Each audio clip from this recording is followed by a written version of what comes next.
Molt bon dia a tothom i benvinguts a aquest primer cafetó amb història japonesa. Per fi ens posem en marxa.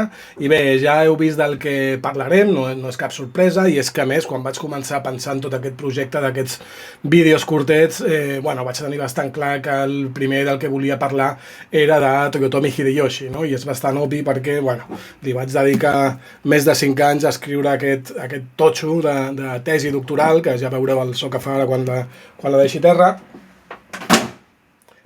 Una tesi doctoral que després s'ha convertit en aquest llibre que ha sortit ara fa uns mesos i que us deixo per aquí un enllaç a un petit vídeo que vaig fer ensenyant-lo en el seu dia. Però clar, el tema de Toyotomi Hideyoshi és molt extens i a més, com és la meva especialitat, m'hi podria estar aquí hores. Per tant, vaig pensar que havia de parlar, almenys aquest primer cop, d'algun aspecte concret, d'alguna cosa així curiosa que pensés que podia ser interessant per tots vosaltres, i llavors vaig plantejar aquesta pregunta que hem vist. Com s'ho va fer Toyotomi Hideyoshi per conquerir el Japó tan ràpidament com ho va fer? Així que bé, anem a fer-hi una ullada. I veiem primer com estava la situació, com estava el Japó abans de que Hideyoshi arribés i el conquerís, no? Quan va començar el procés d'unificació del país, un altre dia podem parlar per què s'havia d'unificar, per què estava trencat, per què estava dividit, no? Però això ho donaria per altres cafetons, ja hi arribarem. Doncs bé, el país estava dividit en, ja veieu, tots aquests territoris, i cadascun d'ells controlat per una família samurai diferent. I de fet també hi havia alguns territoris que no estaven en mans de famílies samurais, sinó que estaven en mans o bé de monestirs budistes o d'una espècie de grups ciutadans formats per una barreja una mica de diferent gent, ja ho tocarem un altre dia.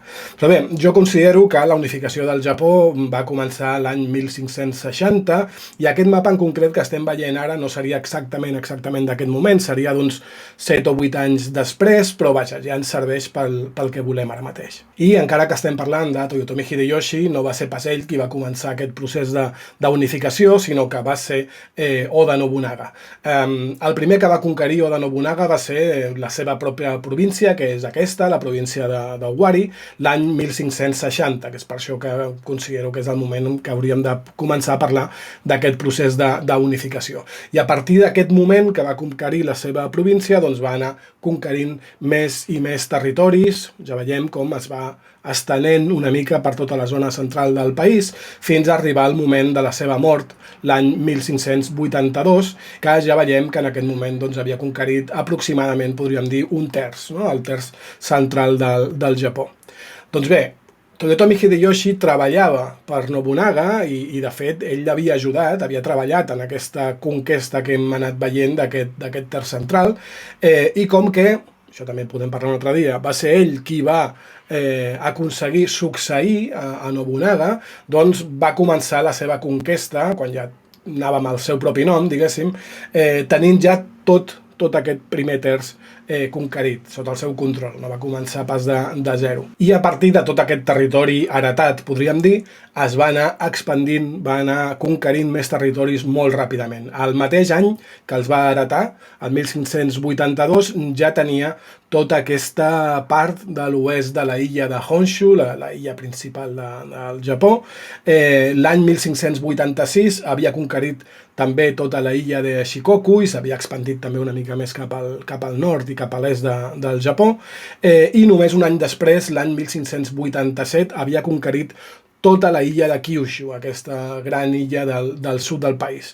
A partir d'aquí, l'expansió, lògicament, ja només li quedava anar cap a dalt, no? Anar cap al nord, i va ser l'any 1590, principis del 91, depèn de com ho mirem, quan ja tenia tot el Japó conquerit. És a dir, el procés d'unificació va acabar en aquest any 1590. I llavors, doncs res, matemàtiques molt bàsiques. Hem dit que Oda Nobunaga va començar aquesta unificació l'any 1560 i que va morir el 1582, és a dir, va necessitar de 22 anys per fer persa amb aquest terç central del país, i Hideyoshi va conquerir els 2 terços que faltaven entre 1582 i 1590, és a dir, en només 8 anys, 22 contra 8. Doncs bé, això ens porta a la pregunta inicial. Com s'ho va fer Toyotomi Hideyoshi per conquerir tan ràpidament el Japó? Doncs bé, potser abans de començar a parlar de com s'ho va fer Toyotomi Hideyoshi per anar tan ràpid, també podríem explicar una miqueta per què Oda Nobunaga anava tan lent. A veure, hi ha primer un factor important que juga en favor o en defensa d'Oda Nobunaga, i és que ell va començar doncs, amb un territori petit, amb un exèrcit petit, és a dir, és molt més fàcil un cop que tens 14 províncies fer-te amb una més i anar afegint soldats que no pas tenint només una, passar a tenir-ne una segona. És a dir, ell va conquerir només un terç, però el primer terç, que sempre és més difícil, i a més el de la zona central del país, que també era el més complicat de conquerir. Però també hi ha un altre factor que em sembla també molt interessant, i és perquè Nobunaga, la forma que tenia de lluitar, és que anava fins al final. Ell no negociava amb l'enemic, no els hi perdonava mai la vida, quan els derrotava, executava a tots els líders vençuts de l'enemic i llavors incorporava, lògicament, la resta de forces, no? Els soldats els incorporava al seu exèrcit. Això era una cosa bastant habitual en el món samurai, de no perdonar a ningú, però Nobunaga ho portava, diguéssim, fins a l'extrem.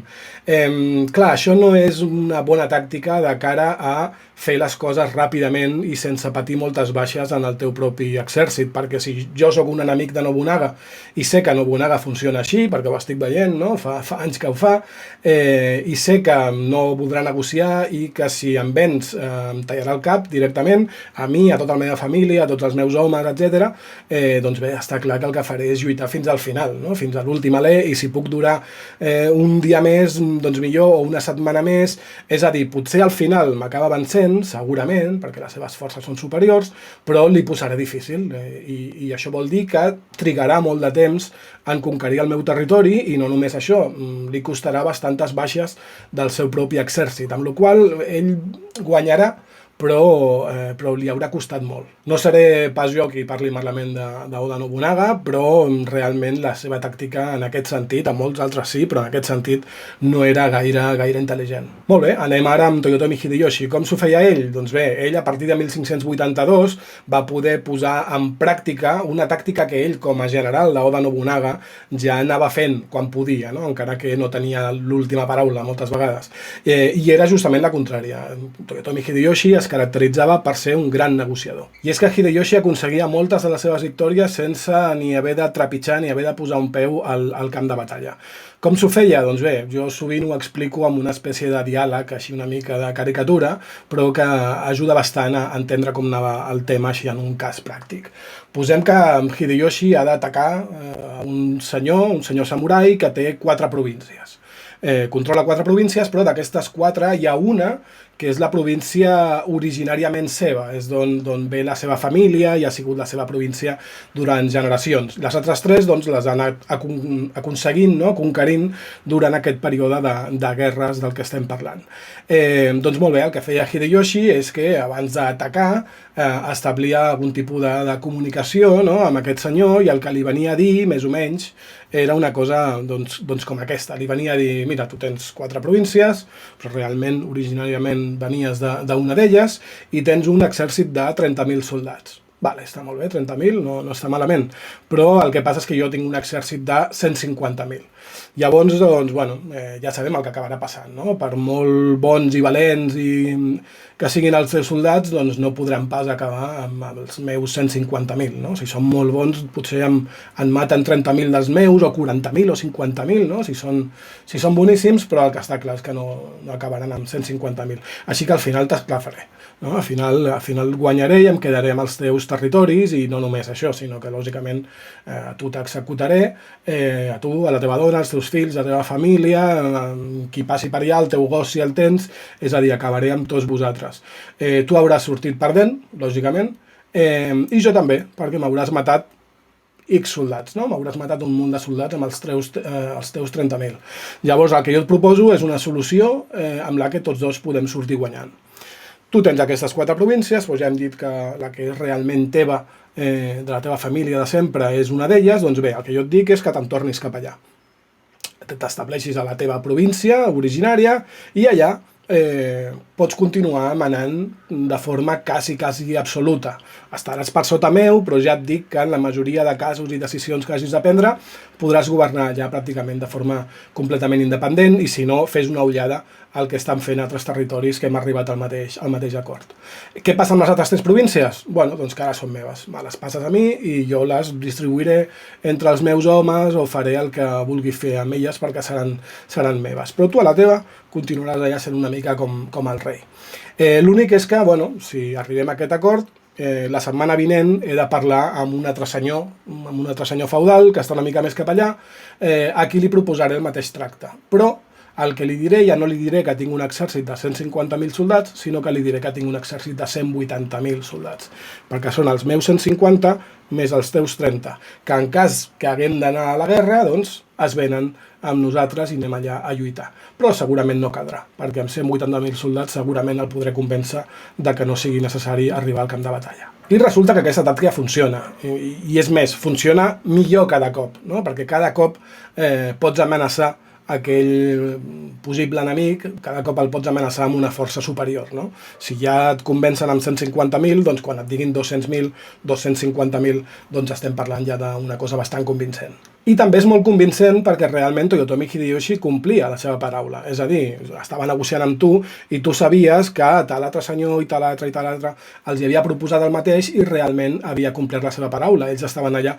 governant el seu territori, la seva província, de forma pràcticament independent.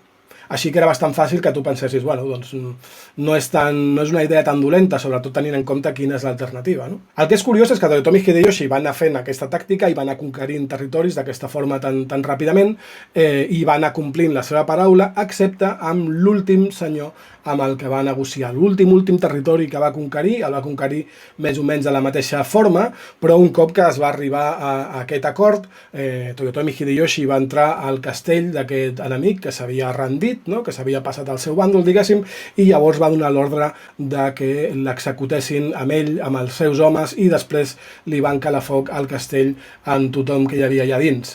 Per què ho van fer? Bueno, d'una banda ja no li feia falta quedar bé pensant en un proper enemic, perquè ja no hi havia més, era l'últim, ja estava tot el Japó conquerit, i de l'altre, en aquell moment, era un moment de fer un cop de puny a la taula, diguéssim, i demostrar a tots aquells que ara estaven sota teu, demostrar-los que tu eres molt negociador i molt diplomàtic, però que si calia, també sabies ser tan cruel com qualsevol altre senyor samurai, i això ja com donant un avís de cara a que algú li passés pel cap rebel·lar-se o aixecar-se en armes en contra del govern de Toyotomi Hideyoshi. I bé, així és com s'explica una mica resumit com s'ho va fer Toyotomi Hideyoshi per conquerir aquests 2/3 del Japó en només 8 anys, quan a Oda Nobunaga li havia calgut 22 anys per conquerir només el terç central.